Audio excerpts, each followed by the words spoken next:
This is Orson Welles, speaking from London.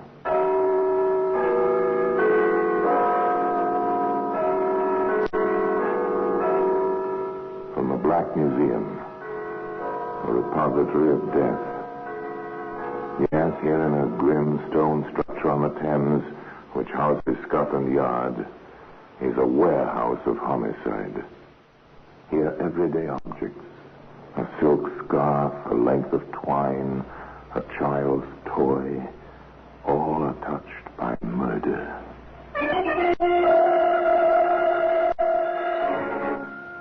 Now, this jar, nothing more than a cheap stained glass container, the type you find in a laboratory. What's in it? A colorless fluid. Water, perhaps? A cleaning spirit? No. Acid. Was just the thing to decompose a body without leaving any traces. Exactly, Sergeant. You'd better take a sample of it. Very well, Inspector. There's a jar on the shelf here. I'll use that. Today, that jar containing the acid sample can be seen in the Black Museum.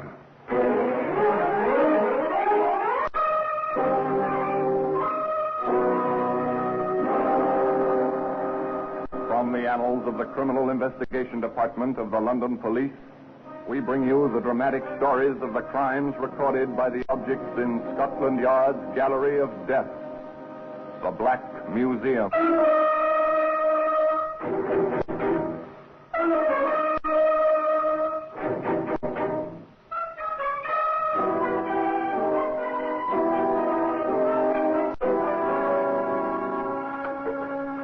And here we are in the Black Museum, Scotland Yard's Museum of Murder. Here lies death, unseen but ever present, uncatalogued but orderly, enveloping the shadows, papering the walls, carpeting the floor. Death, for display purposes only. And here's a hypodermic syringe. It was once used to inject life-preserving serums and later used to inject poison. And death. Here's an umbrella. Ordinary, everyday umbrella. Ordinary and everyday up to a point. That is. Look closer and you'll see just how sharp that point is. Just how lethal a sword stick can be as a weapon of murder. Now, here we are. Here's the acid jar, sealed and somber looking in its place on the shelf. Once this jar rested on another shelf, a workshop shelf in Crawley. But let's not anticipate. Let's begin our story at its beginning. Not on the shelf of a workshop in Crawley, but in the dining room of a hotel in Kensington. Dinner time. One corner of the room, at a table set for two, sits an attractive, fashionably dressed woman. She's joined by another equally as attractive and equally fashionably dressed. Agnes. Oh, Leonard. I'd almost given you up for lost. Sorry if I kept you waiting, my dear. But just as I was leaving my room, I ran into Mr. Hart. He's such a lovely man. I simply couldn't resist stopping to have a few words with him. Mr. Hart? The nice-looking one I pointed out to you at lunchtime. Oh, yes, of course. He really is the sweetest thing. And so friendly. I thought he looked rather intriguing. You must introduce us. I will, my dear. And sooner than you think. I've asked him to join us when he comes down. You don't mind, I hope. Oh, the contrary. I'm so glad. I know you'll like him. Isn't that him coming in now? So it is. Over here, Mr. Hart. Forgive me for keeping you so long, Mrs. Regan. I had a little bother with my necktie. Oh, please don't apologize. I only just arrived this minute myself. Oh, I'd like you to meet a very dear friend of mine, Mrs. Lansbury. Agnes, Mr. Hart. How do you do, Mr. Hart? Delighted, Mrs. Lansbury. I do hope I'm not intruding. Oh, a perfectly horrible sort. Of course you're not, Mr. Hart. Do sit down. Oh, you're very kind. What a thorough gentleman he was. And so amusing. So very, very amusing. Oh, Mr. Hart, I do declare, it's a long time since I've laughed so much or enjoyed a meal so much. Oh, save the latter compliment for the hotel cook, Mrs. Regan. And now I really must ask that you excuse me.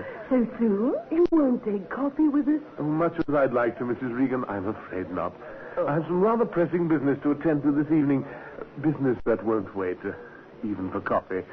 Some other time, perhaps? Oh, we'll hold you to that, you know. Oh, please do, Mrs. Lansbury. Please do. The two ladies, who were both widows, chatted on till late that evening, discussing the numerous virtues and charms of their newfound acquaintance, a topic that was continued the following morning at breakfast and then again at lunch. Will he be dining with us this evening? I'll ask him when he comes in. Don't forget. As if I could, my dear. The amiable Mr. Hart proved only too ready to accept a second dinner invitation and a third. He appeared to enjoy the two ladies' company as much as they did his. But it was upon Mrs. Regan that he centered most of his attention. I thought of taking a stroll in the country this afternoon, Mrs. Regan. You wouldn't care to join me, I suppose? Why, I'd love to, Mr. Hart. I simply adore the country. Fine. We'll start out straight after lunch. The country stroll agreed with Mrs. Regan, as proved by the healthy flush in her cheeks that evening as she sat down to dinner with Mrs. Lansbury. You're looking very radiant tonight, my dear. Oh, am I? Your afternoon jaunt with Mr. Hart appears to have brought about a most desirable effect. It was rather refreshing. He's not coming down this evening? He has another business engagement. Oh. What exactly is his business, my dear? Well, I'm not sure. He never really discussed it with me. Pity. Oh, by the way, I'm off to town to do some shopping tomorrow afternoon. I thought we might go together. Oh, I'm sorry, dear, but I'm afraid I've made other arrangements. Oh? Yes, I promised to meet Mr. Hart. We're going to Crawley for the afternoon. Oh, how nice for you. You don't mind? Oh, no, of course not. We can leave our trip to town to next week sometime.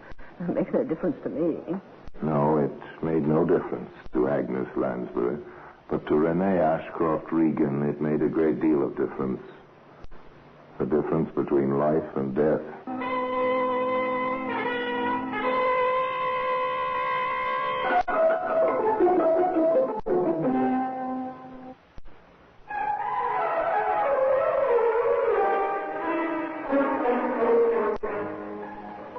Mrs. Regan did not appear for dinner the next evening, or did Mr. Hart. Nothing particularly unusual about that. Obviously, they decided to stay in Crawley for dinner.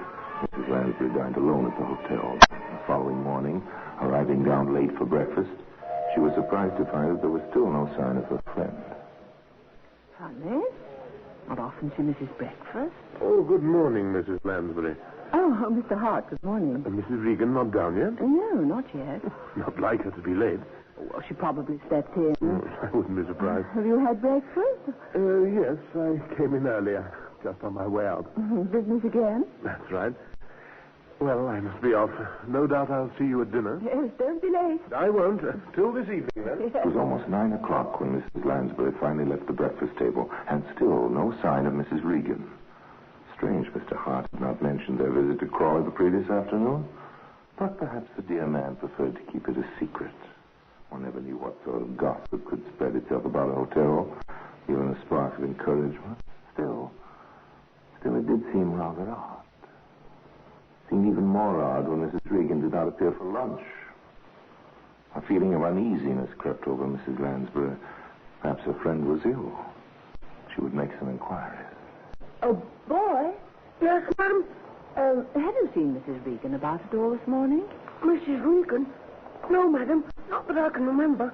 Well, perhaps you'd better take me to her room. Very good, madam. This way.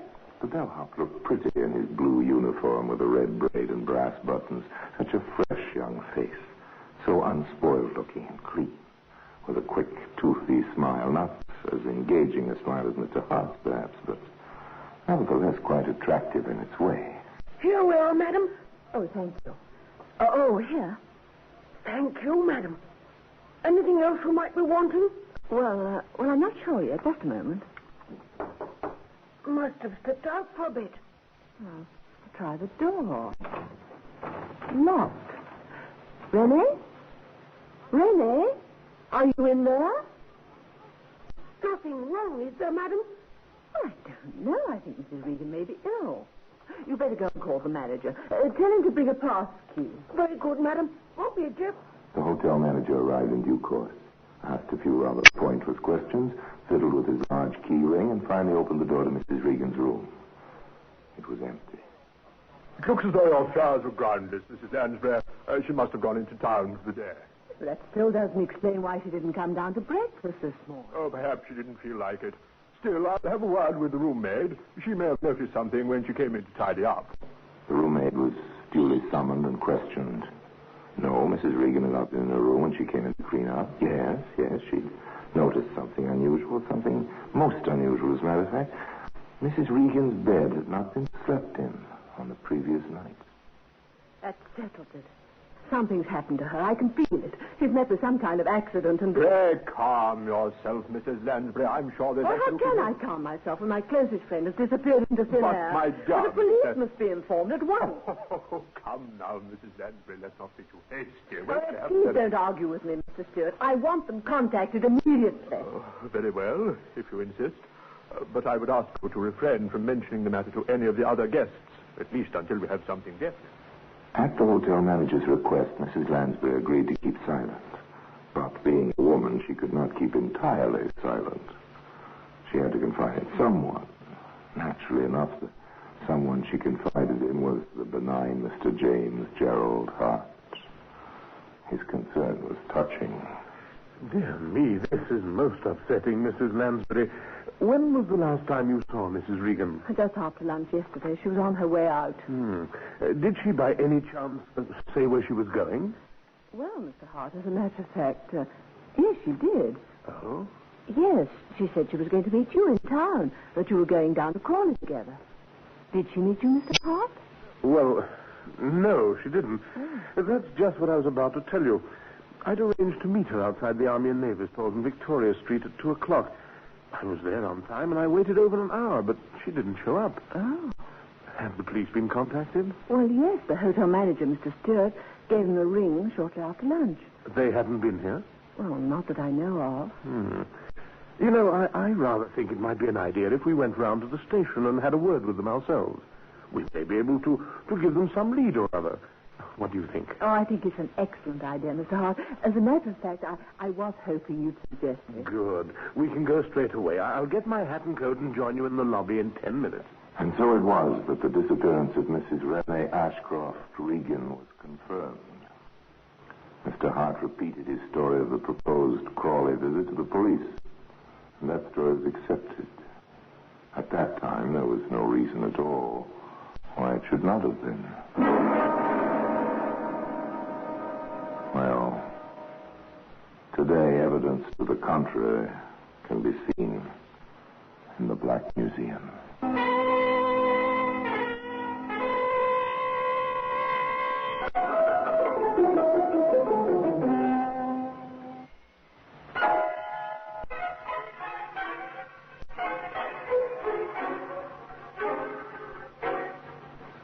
At least a dozen women are reported to the police as missing every week. Renee Ashcroft Regan was only one more female whose name and description had to be distributed to every station in the Metropolitan Police Force's area and printed in the current editions of the Police Gazette. Routine, nothing more. Steady, patient routine. At the Chelsea station, Woman Police Sergeant Carol Henderson, whose duty it was to check through the daily records of missing persons in the area, came up on the case of Mrs. Regan and, as a routine step, paid a visit to the Kensington Hotel for a brief chat with those who had known her best. Naturally enough, the first name on her list was that of Mrs. Agnes Lansbury. Now, Mrs. Lansbury, if you could just tell me when you last saw Mrs. Regan, what she was wearing, and as much as you can remember of any conversation that may have passed between you on the day of her disappearance. Mrs. Lansbury could add nothing to what she had already told the police, but nevertheless was most helpful and directed Sergeant Henderson to the room of the much concerned but still charming Mr. James Gerald Hart. Do sit down, Sergeant. Thank you, Mr. Hart, but I prefer to stand when I'm on duty. It's not often one has the pleasure of meeting a lady policeman. But as you wish. If you don't mind, I would... Not at all. Now, I understand, Mr. Hart, from what Mrs. Lansbury tells me, that you've arranged to meet Mrs. Regan on the day of her disappearance. That's correct. I was to meet her at 2 o'clock outside the Army and Navy stores in Victoria But Street. she didn't show up. No. How long did you wait for her, Mr. Hart? Oh, at least an hour. Close to an hour and a half, I should imagine. And then? Well, as you may know, we intended going to Crawley together. Well, when I realized she wasn't coming, I drove down alone. Oh, I see. Exactly what had you intended going to Crawley for, Mr. Hart? Well, as a matter of fact, I have an interest in the chemical factory down there. I'm what you might call a research chemist. Oh, yes? Mrs. Regan was hoping to purchase some samples of certain plastic fingernails I'm manufacturing. I see. Well, I think that's all I need from you at the present, Mr. Hart. Thank you for your time and your cooperation. No trouble at all, Sergeant. I'm most anxious to have this matter cleared up, you understand. Mrs. Regan and I were close friends, and I hate to think that anything may have happened to her. Quite. If I can help you in any way, I'll only be too pleased. That's very kind of you, Mr. Hart, but I think we'll be able to manage. If we need any further information from you, you can rest assured we'll get in touch with you. Sergeant Henderson returned to the Chelsea police station. She had listened to what had seemed a straightforward story, but there was a doubt nagging at her. Hart's manner had been very obliging and polite, but there had been something about him she didn't like, something that didn't ring true. That something took her to the office of Divisional Inspector Russell White, to whom she expressed her doubts. So you think it's a bit fishy, eh, Sergeant? Well, I wouldn't go so far as to say that, sir, but, well, I do think Hart might bear checking up on. Oh, that's good enough for me. Scotland Yard, please. Criminal Records Office. Within the hour, the checkup had been made, and the results phoned back to Chelsea. Results that stood by Sergeant Henderson's feminine intuition. According to the records, the plausible Mr. Hart had served 2 sentences for fraud. Well, there you have it, Sergeant. It appears he's been up twice in the past 10 years. I can't say it surprises me. Perhaps not, but I wouldn't let it influence you too much.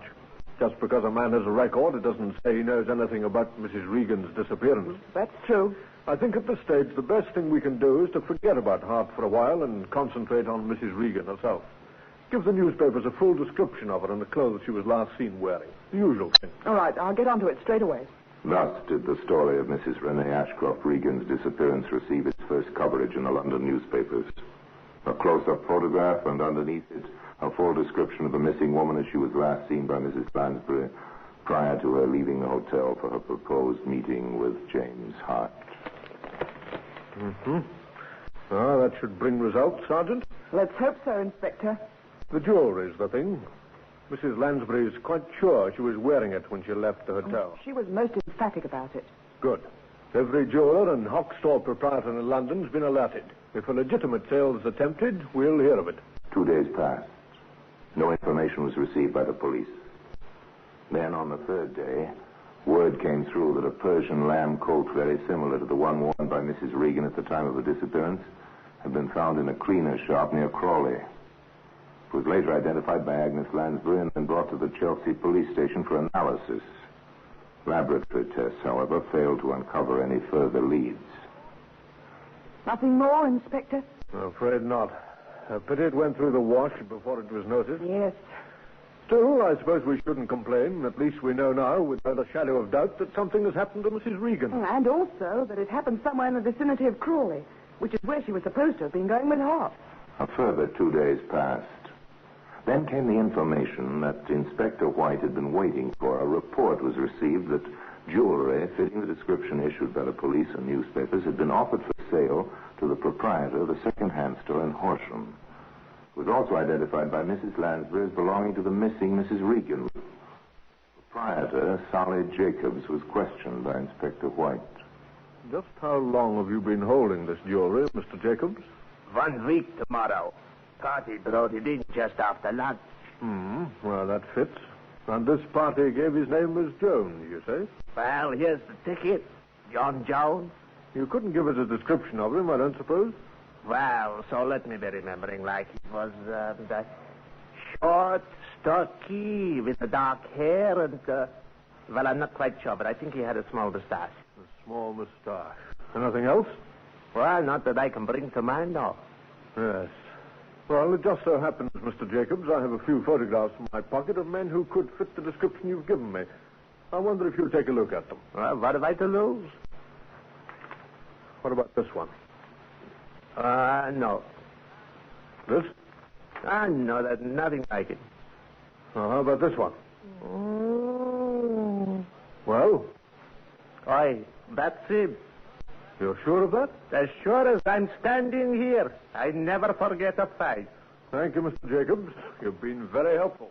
Returning to the Chelsea police station, Inspector White summoned Sergeant Henderson to his office, bringing her up to date on his visit to Horsham. He produced the photograph that had been recognized by Jacobs.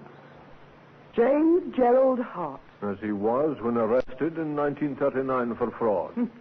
Hasn't changed much. Fortunately for us. Going to pull him in? All in good time. If he's done away with Mrs. Regan, as facts seem to indicate, he must have deposited her body somewhere. His chemical factory. Well, that's as good a place to start looking as any. Tell Peters and Cunningham to stand by. We'll pick up Hart on the way down. 20 minutes later, Inspector White, accompanied by Sergeant Henderson, arrived at the Kensington Hotel and asked for Mr. Hart. That smiling gentleman, as smooth and suave as ever, came downstairs immediately, greeting the sergeant with an airy wave of his hand. Good afternoon, Sergeant. I was hoping you'd call again. Oh? Yes. I've been rather anxious to hear what progress has been made in the search for Mrs. Regan. Perhaps you better ask Inspector White here that question. He's taken over the handling of the case. Oh? How do you do, Inspector? Mr. Hart. Before I answer your questions, Mr. Hart, I have a few I'd like you to answer for me. By all means, fire away. Sergeant Henderson tells me that you have an interest in a certain chemical factory at Crawley. That's correct. And that you arranged to take Mrs. Regan there on the afternoon of her disappearance. Yes. We'd rather like to look over this factory if it can be managed. Just routine, you understand? Of course. Any time, Inspector. Will tomorrow morning suit you? Hardly, Mr. Hart. It'll have to be this afternoon. Well, I'm not sure that would be convenient, Inspector. You see, I have a business appointment in Chelsea at 3, Then and then... I'm afraid your business appointment will have to wait, Mr. Hart. But, Inspector... Let's be on our way, shall we? I've a car waiting outside. For a fleeting second, the ever-present smile almost faded from the lips of James Hart. Then it broadened, and his perfect white teeth flashed in the sunlight streaming through a lobby window. Lead on, Inspector. Little was said during the trip down to Crawley. In the back seat of the police car on either side of Hart, Inspector White and Sergeant Henderson interested themselves in the swiftly passing countryside, and in the front, Constable Rex Peters sat grimly at the wheel, and beside him, equally as grim-faced, sat Sergeant Dennis Cunningham. The silence appeared to amuse Mr. Hart, who chuckled audibly to himself more than once before remarking casually, Lovely spot, Crawley, don't you agree, Inspector? Huh? Oh, yes, indeed. I've often thought how very pleasant it would be to live down here. Oh, next turning to the right, Constable. A few minutes later, the police car came to a standstill outside the Hart Chemical Factory, which proved to be little more than a glorified workshop fitted up as a laboratory. Hart remained in the car under the watchful eyes of Peters and Cunningham while the inspector and Sergeant Henderson entered the wooden building. Well, plenty of experimental equipment lying about. Nothing much else as far as I can see. Well, Certainly no corpus delicti. hold on. What's in those drums over there? Looks like some kind of oil. Yes. Oil be hanged. It's acid. Drums of acid in a laboratory. Nothing very odd about that, unless that acid happens to contain the undissolved remains of a human body. Acid. Just the thing to decompose a corpse without leaving any trace. Exactly, Sergeant. But in this case, I think it may have left traces. Look, floating on the surface, Looks like a piece of bone. with particles of flesh still clinging to it. You'd better take a sample of the acid itself. Siphon it out. Very well, Inspector. There's a jar on the shelf here. I'll use that. James Gerald Hart made no attempt to deny the accusation of murder that was subsequently leveled at him. On the contrary, knowing the game was up, he admitted his guilt freely, stating that he had first shot Mrs. Regan and deprived her of her clothing and jewelry, then deposited her body in the drum of acid, a sample of which today occupies this position of honor in the Black Museum.